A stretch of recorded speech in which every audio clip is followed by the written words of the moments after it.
علیکم ورحمۃ اللہ وبرکاتہ۔ اعوذ باللہ من الشیطان الرجیم، بسم اللہ الرحمن الرحیم۔ وما ارسلنا من رسول الا بلسان قومه ليبين لهم فيضل الله من يشاء ويهدي من يشاء وهو العزیز الحکیم۔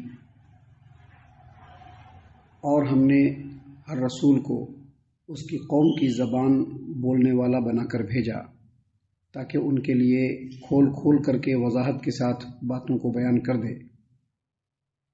اللہ جسے چاہتا ہے گمراہ کر دیتا ہے اور جس کو چاہتا ہے ہدایت دیتا ہے، اور وہ غالب حکمت والا ہے۔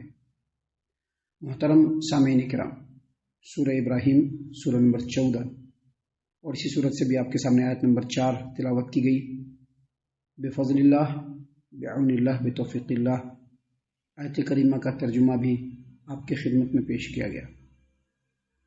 سامعین کرام، سب سے پہلے اللہ تبارک و تعالیٰ کا بے حد اور بے انتہا شکر و احسان ہے کہ اللہ تبارک و تعالیٰ نے ہم لوگوں کو فجر کی نماز باجماعت پڑھنے کی توفیق عطا فرمائی۔ سامعین کرام، ایک بار پھر بتلا دیں کہ اس روئے زمین پر، ہمارے اس زمین کے خطے پر، ہم لوگوں کے ساتھ اٹھنے بیٹھنے والے بہت سارے ایسے بد نصیب انسان ہیں جو ابھی اس وقت، جس وقت کے اپنے رب کو راضی کرنے کے لیے اللہ کے مومن بندے، توحید پرست بندے مسجدوں کے اندر اللہ کے سامنے سجدہ ریز ہیں، اللہ کے احکام کو سن کر کے اپنے دلوں کو منور کر رہے ہیں، ہدایت کے راستے پر مزید مضبوطی سے گامزن ہو رہے ہیں۔ ایسے وقت میں ہمارے ہی ارد گرد رہنے والے بہت سارے لوگ اس چیز سے محروم ہو کر کے بستر پر پڑے ہوئے شیطان کے چنگل میں پھنسے ہوئے ہیں، لیکن اللہ تبارک و تعالیٰ نے ہمیں ان لوگوں میں سے نہیں بنایا۔ ہم لوگوں کو توفیق بخشی، ہم لوگ مسجد میں آئے ہیں، اور یقیناً یہ اللہ کا بہت بڑا احسان ہے ہمارے اوپر، جس کے لیے ہمیں اللہ تبارک و تعالیٰ کا شکریہ ہر حال میں ادا کرنا چاہیے، ہمیشہ اس کی اطاعت و فرما برداری میں لگے رہنا چاہیے، اپنے گناہوں کی ان سے بخشش اور بخشش مانگتے رہنا چاہیے۔ محترم سامعین کرام، دوسری اہم بات یہ درس قرآن ہے، جس میں اللہ تبارک و تعالیٰ کی خالص توحید کی باتیں آپ کے سامنے پیش کی جاتی ہیں۔ نبی صلی اللہ علیہ وسلم کی تعلیمات کو خالص آپ کی خدمت میں پیش کیا جاتا ہے۔ اللہ نے اس مجلس میں بھی ہم لوگوں کو بیٹھنے کی توفیق دی ہے، اور یقیناً یہ ہمارے لیے بہت ہی سعادت کا باعث ہے، اور اس پر بھی ہم اپنے رب کا بے حد اور بے انتہا شکریہ ادا کرتے ہیں۔ سامعین اکرام، جیسا کہ بتلایا ابھی آپ کے سامنے کہ سورہ ابراہیم سورہ نمبر 14 اور آیت نمبر 4 آپ کے سامنے تلاوت کی گئی۔ اس آیت کریمہ میں اللہ تبارک و تعالیٰ نے بیان فرمایا ہے کہ اللہ تبارک و تعالیٰ کا اپنی مخلوق کے اوپر خاص لطف و کرم ہے کہ اللہ تبارک و تعالیٰ نے اپنی مخلوق میں جو نبی اور رسول بھیجا، جس قوم میں بھیجا اسی قوم کی بولی بولنے والا بھیجا۔ کیونکہ اگر اللہ تبارک و تعالیٰ کسی قوم میں ایسا رسول بھیجتا جو دوسری زبان کو بولنے والا ہوتا تو قوم کے لوگ بات کو صحیح طریقے سے سمجھ نہیں پاتے۔ ابھی جس قوم میں جس رسول کو بھیجا وہ اسی زبان کا بولنے والا، کیوں؟ تاکہ رسول بھی اللہ کے حکموں کو پوری وضاحت کے ساتھ لوگوں کے سامنے بیان کر دیں، اور جو لوگ ان کی بات کو سننے والے ہیں وہ بھی باتوں کو اچھی طریقے سے سمجھ لے اچھے طریقے سے کہ کیا بتلایا گیا ہے، کیا احکام ہمارے لیے نازل ہوئے ہیں، رسول کی کیا تعلیمات ہے۔ اسی لیے اللہ تبارک و تعالیٰ نے جس قوم میں بھی کسی رسول کو بھیجا وہ اسی قوم کی زبان کو، اسی قوم کی بولی کو بولنے والا۔ سامعین کرام، آگے اللہ تبارک و تعالیٰ نے فرمایا فَيُضِلُّ اللَّهُ مَن يَشَاءُ وَيَهْدِي مَن يَشَاءُ۔ بس اللہ تبارک و تعالیٰ جس کو چاہتا ہے گمراہ کر دیتا ہے، اور جس کو چاہتا ہے ہدایت دیتا ہے۔ یعنی رسول کی باتوں کو مکمل طور پر پہنچ جانے کے بعد، حجت کمپلیٹ ہو جانے کے بعد، جو اللہ کا پیغام ہے رسول نے پورے طور پر لوگوں کو پہنچا دیا، اب اس کے بعد اللہ جس کو چاہتا ہے ہدایت دیتا ہے، جس کو چاہتا ہے ہدایت سے دور کر دیتا ہے، جس کو چاہتا ہے ہدایت عطا فرما دیتا ہے۔ اور اللہ تبارک و تعالیٰ نے آگے مزید فرمایا وہو العزیز، اللہ غالب ہے۔ اللہ غالب ہے مطلب اللہ جو چاہتا ہے وہی ہوتا ہے، جو اللہ نہیں چاہے گا وہ نہیں ہوگا، اللہ جو چاہے گا وہی ہوگا۔ سامعین کرام، اور آگے مزید اللہ نے فرمایا الحکیم، اور اللہ تبارک و تعالیٰ حکمت والا ہے، یعنی اللہ تبارک و تعالیٰ کا ہر فیصلہ حکمت پر مبنی ہوتا ہے۔ مطلب کیا؟ مطلب یہ کہ جب لوگوں میں اللہ تبارک و تعالیٰ کی تعلیمات پہنچتی ہے، نبی کے احکامات پہنچتے ہیں، نبی کی باتیں پہنچتی ہیں، قرآن کی باتیں پہنچتی ہیں، حدیث کی باتیں پہنچتی ہیں، تو جو ہدایت کا حقدار ہوتا ہے، ہدایت کے لائق ہوتا ہے، اللہ اس کو ہی ہدایت دیتا ہے، سبھی کو ہدایت نہیں دیتا ہے۔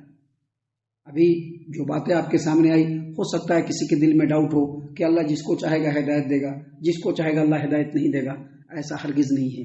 جہاں جہاں پر قرآن کریم میں اللہ تبارک و تعالیٰ نے یہ بات بیان فرمایا ہے کہ فَيُضِلُّ اللَّهُ مَن يَشَاءُ، اللہ جس کو چاہتا ہے گمراہ کر دیتا ہے، وَيَهْدِي مَن يَشَاءُ، اور اللہ جس کو چاہتا ہے ہدایت دیتا ہے۔ اس کا مطلب یہ ہے کہ جو ہدایت کا طلبگار ہوتا ہے اس کو ہی ہدایت ملتی ہے۔ ابھی جو لوگ فجر کی نماز پڑھنے کی کوشش کیے اور چاہے وہی تو آئے نا، جو نہیں چاہیں گے وہ آ پائیں گے؟ ابھی فجر کی نماز کے لیے جو چاہیں گے وہی تو آئیں گے نا، جو نہیں چاہیں گے وہ آ پائیں گے؟ اب کوئی کہے کہ نہیں اللہ تبارک و تعالیٰ نہیں چاہ رہا، ایسا نہیں ہے۔ انسان جب چاہے گا تبھی اللہ تبارک و تعالیٰ اس کو ہدایت دے گا، کیونکہ اللہ تبارک و تعالیٰ نے قرآن کریم میں اس بات کو کلیئر بیان کر چکا ہے۔ اللہ نے بیان کر دیا ہے کہ وَالَّذِينَ جَاهَدُوا فِينَا لَنَهْدِيَنَّهُمْ سُبُلَنَا، جو ہمارے رستے میں چاہے گا، کوشش کرے گا، ہم اس کو صراط مستقیم دکھلا دیں گے، ہدایت کا رستہ دکھلا دیں گے۔ اللہ نے قرآن کریم میں یہ بات کہہ دیا ہے، تو جب اللہ نے کہہ دیا کہ جو چاہے گا اس کو ہی ہم ہدایت دیں گے، تو یہاں پر اللہ تبارک و تعالیٰ کا یہ فرمانا کہ فَيُضِلُّ اللَّهُ مَن يَشَاءُ، اللہ جس کو چاہتا ہے گمراہ کر دیتا ہے اور جس کو چاہتا ہے ہدایت دے دیتا ہے۔ اس کا مطلب یہ ہے کہ جو ہدایت کا حقدار ہوگا، جو ہدایت کا طالب ہوگا، جو ہدایت کے راستے پر چلنے والا ہوگا، اللہ اس کو ہی ہدایت دے گا۔ ابھی ایک بات ایک 25، 50، 100، 200، 300، 400 کے مجمع میں بولی جاتی ہے، سبھی لوگ سنتے ہیں اس کو، سبھی لوگ یکساں اثر نہیں لیتے ہیں، بلکہ کچھ لوگ زیادہ اثر لیتے ہیں۔ کیوں؟ کیونکہ ان کے دل میں چاہت ہوتی ہے، اور جن کے دل میں چاہت نہیں ہوتی ہے وہ سنتے ہیں اس کان سے اور اس کان سے نکالتے ہیں، پھر اپنے راستے چلتے رہتے ہیں۔ حالانکہ اس بات کو سن کر کے اس کا اثر لینا ہر انسان کے اوپر لازم تھا، لیکن سبھی نہیں لیتے ہیں۔ کیوں؟ کیونکہ جن کی چاہت ہوتی ہے وہی لیتے ہیں، اور وہی انہی کو اللہ ہدایت دیتا ہے، اور جن کی چاہت نہیں ہوتی ہے وہ اپنے راستے پر چلتے رہتے ہیں، اپنی زندگی کاٹ لیں گے، دنیا گزار لیں گے، اللہ کے بارگاہ میں پہنچیں گے، پھر ان کو حساب کتاب سے ان کو دو چار ہونا پڑے گا۔ تو اللہ تبارک و تعالیٰ نے فرمایا فَيُضِلُّ اللَّهُ مَن يَشَاءُ، اللہ جس کو چاہتا ہے گمراہ کر دیتا ہے، وَيَهْدِي مَن يَشَاءُ، اور جس کو اللہ چاہتا ہے ہدایت دیتا ہے، وَهُوَ الْعَزِيزُ، وہ غالب ہے، الحکیم، اور وہ حکمت والا ہے، اس کا ہر کام حکمت پر مبنی ہے۔ سامعین کرام، یہاں پر اس آیت کریمہ سے سب سے پہلی بات یہ سمجھ لیجئے کہ اللہ تبارک و تعالیٰ کی سنت رہی ہے کہ اللہ تبارک و تعالیٰ اپنے مخلوق میں جب بھی کسی رسول کو بھیجا تو جس امت میں بھیجا اس امت کی بولی بولنے والا ہی رسول بھیجا۔ لیکن نبی صلی اللہ علیہ وسلم کے ساتھ ایسا نہیں ہے۔ نبی صلی اللہ علیہ وسلم کو اللہ تبارک و تعالیٰ نے پورے کائنات کے لیے بھیجا، پوری دنیا کے لیے بھیجا، تمام انسانوں کے لیے بھیجا۔ یہ نبی صلی اللہ علیہ وسلم کا خاص معجزہ ہے کہ اللہ تبارک و تعالیٰ نے تمام نبیوں کو جس امت میں بھیجا، جہاں پر بھیجا وہاں پر کی جو بولی تھی، وہاں پر کا جو لینگویج تھا، اسی لینگویج میں رسول بنا کر کے بھیجا۔ لیکن نبی صلی اللہ علیہ وسلم کے ساتھ ایسا نہیں ہے۔ نبی صلی اللہ علیہ وسلم کو اللہ تبارک و تعالیٰ نے پورے کائنات کے لیے رسول بنا کر کے بھیجا۔ دیکھیے اللہ کے رسول صلی اللہ علیہ وسلم کی حدیث ہے، صحیح البخاری کی روایت ہے، صحیح البخاری کتاب التیمم، حدیث نمبر 335، صحیح مسلم کی صحیح بخاری کتاب الصلاح حدیث نمبر 438، صحیح مسلم کتاب المساجد و مواضع الصلاح حدیث نمبر 521۔ جابر رضی اللہ عنہ سے روایت ہے کہ نبی صلی اللہ علیہ وسلم نے فرمایا، مجھ کو اللہ تبارک و تعالیٰ کی طرف سے 5 ایسی چیزیں عطا کی گئی ہیں جو مجھ سے پہلے کسی بھی رسول کو عطا نہیں کی گئی۔ اور وہ 5 چیزیں کیا ہے؟ نبی صلی اللہ علیہ وسلم نے فرمایا کہ ان 5 چیزوں میں اللہ تبارک و تعالیٰ نے 1 مہینے کے مسافت کے برابر، یعنی 1 مہینے میں آپ جتنا دور جا پائیں گے اتنی دور لوگوں کے دلوں میں اللہ کے رسول صلی اللہ علیہ وسلم کی ہیبت اللہ تبارک و تعالیٰ نے ڈال دی۔ آج آپ گوگل اٹھا کر کے دیکھیے، 10 یا 100 ایسے آدمی جنہوں نے لوگوں کو بہت زیادہ متاثر کیا، اس میں سب سے پہلا نام کس کا ہے؟ نبی صلی اللہ علیہ وسلم کا۔ 1 مہینے کے مسافت کے برابر 1 مہینہ ہم اگر کہیں کا رستہ طے کریں گے، ہر ایک کے دل میں اللہ تبارک و تعالیٰ نے محمد عربی صلی اللہ علیہ وسلم کی ہیبت ڈال دی ہے، جو نبی صلی اللہ علیہ وسلم کے علاوہ کسی نبی کو نہیں دیا گیا۔ دوسری چیز، نبی صلی اللہ علیہ وسلم نے فرمایا کہ پورے روئے زمین کو میرے لیے اور میری امت کے لیے پاک کر دیا گیا ہے، جہاں چاہے نماز پڑھ سکتا ہے، جس جگہ چاہے تیمم کر سکتا ہے۔ یہ نبی صلی اللہ علیہ وسلم کا خاصہ ہے جو دوسرے کسی نبی کو نہیں دیا گیا۔ اور تیسری بات کہ میرے لیے مال غنیمت کو، یعنی جنگ جب ہوتی ہے اور اس میں جو مال آتا ہے مال غنیمت، میرے لیے اور میری امت کے لیے حلال ہے، لیکن اس سے پہلے کسی بھی نبی کے لیے وہ چیز حلال نہیں تھا. یہ تیسری بات ہے. اور چوتھی بات جو نبی صلی اللہ علیہ وسلم نے فرمایا کہ مجھ کو شفاعت عطا کیا گیا ہے, دوسرے کسی نبی کو میری طرف سے شفاعت عطا نہیں کیا گیا. اور اللہ کے رسول صلی اللہ علیہ وسلم نے آخر میں فرمایا وَكَانَ النَّبِيُّ يُبْعَثُ إِلَىٰ قَوْمِهِ خَاصَّةً, ہم سے پہلے, مجھ سے پہلے جتنے بھی نبی آئے وہ خاص قوم کے لیے, خاص جگہ کے لیے آئے. وَبُعِثْتُ إِلَى النَّاسِ عَامَّةً, اور مجھ کو پورے انسانیت کے لیے نبی بنا کر کے بھیجا گیا. تو یہ نبی صلی اللہ علیہ وسلم کا خاص ہے. اللہ تبارک و تعالیٰ نے قرآن کریم سورۃ الاعراف میں نبی صلی اللہ علیہ وسلم کو حکم دیا اور کہا قل یا ایھا الناس انی رسول اللہ الیکم جمیعا, اے نبی صلی اللہ علیہ وسلم آپ کہہ دیجئے کہ لوگوں میں تم تمام کی طرف اللہ کی طرف سے بھیجا ہوا رسول, یعنی پورے انسانیت کے لیے اللہ کے رسول کو رسول بنا کر کے بھیجا گیا ہے. اس قاعدے سے نبی صلی اللہ علیہ وسلم مستثنیٰ ہے. تیسری بات جو اس آیت کریمہ کی روشنی میں ہمیں سمجھنا چاہیے کہ کوئی بھی داعی, کوئی بھی مبلغ جس مقام پر ہو, کوئی بھی داعی, کوئی بھی مبلغ, کوئی بھی عالم جس مقام پر ہو, اس کو اسی زبان میں لوگوں کو سمجھانا چاہیے. ابھی ہم لوگ انڈیا میں ہیں, بھارت میں ہیں, تو ہم لوگوں کو اردو ہندی زبان میں لوگوں کو سمجھانا چاہیے تاکہ لوگ سمجھ جائیں. ابھی دوسری جگہ پر ہے, افغانستان میں ہے تو وہاں کی جو زبان ہے, ایران میں ہے جو وہاں کی زبان ہے, انگلینڈ میں وہاں کی زبان ہے, فرانسیسی ہے وہاں کی زبان ہے. جس جگہ کا جو عالم ہو اس کو اسی زبان میں لوگوں کو سمجھانا چاہیے. حتیٰ کہ یہ جو جمعہ کا خطبہ ہے نا, جمعہ کا خطبہ بھی نصیحت کے لیے ہے. اب نصیحت خالی عربی زبان میں دے دیں گے تو ہوگا؟ جمعہ کا خطبہ نبی صلی اللہ علیہ وسلم نے خود فرمایا کہ نصیحت کے لیے ہے. اب نصیحت اگر عربی زبان میں دیا جائے تو کیا لوگ سمجھیں گے؟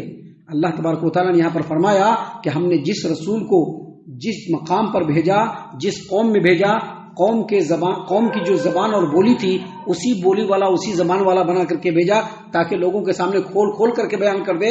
اب جس مقام پر کوئی عالم ہوگا, چونکہ عالم بھی تو علماء کے وارث, عالم اور علماء جو ہوتے ہیں وہ انبیاء کے وارثین ہیں. عالم اور علماء انبیاء کے وارثین ہیں. اب ان کا بھی منصب وہی ہے جو نبی کا منصب, مقام وہ نہیں ہے لیکن منصب تو, ذمہ داری تو وہی ہے, ذمہ داری وہی ہے جو نبی کی تھی, وہی ذمہ داری علماء کی ہے. اب علماء کرام جمعہ کا خطبہ بیان کریں گے اور خالی عربی زبان میں بیان کریں گے تو لوگوں کو کیا نصیحت ملنے والی؟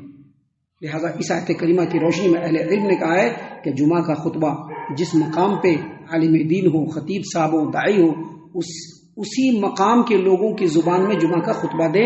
اس آیت کریمہ سے یہ بات بھی ثابت ہوتی ہے. ہم اللہ سے دعا کرتے ہیں کہ اللہ تعالی ہم تمام کو ان تمام باتوں کے اوپر خوب غور و فکر اور تدبر کرنے کے ساتھ ساتھ ان باتوں کے اوپر عمل کرنے کی بھی توفیق عنایت فرمائے. آمین. اللہ تعالی ہم تمام کو صحیح معنوں میں پکا سچا مومن مسلمان بنائے, اللہ اور اس کے رسول صلی اللہ علیہ وسلم کی اطاعت و فرما برداری کرنے والا بنائے, صحابہ کرام رضی اللہ عنہم کے طریقے پر چلنے والا بنائے, جنت الفردوس میں جگہ عطا فرمائے. اے اللہ ہم تمام کو جہنم سے پناہ دے, اے رب العالمین ہم تمام کو جہنم سے پناہ دے, اے مالک الملک ہم تمام کو جہنم سے پناہ دے. آمین یا رب العالمین. وما علینا الا البلاغ المبین.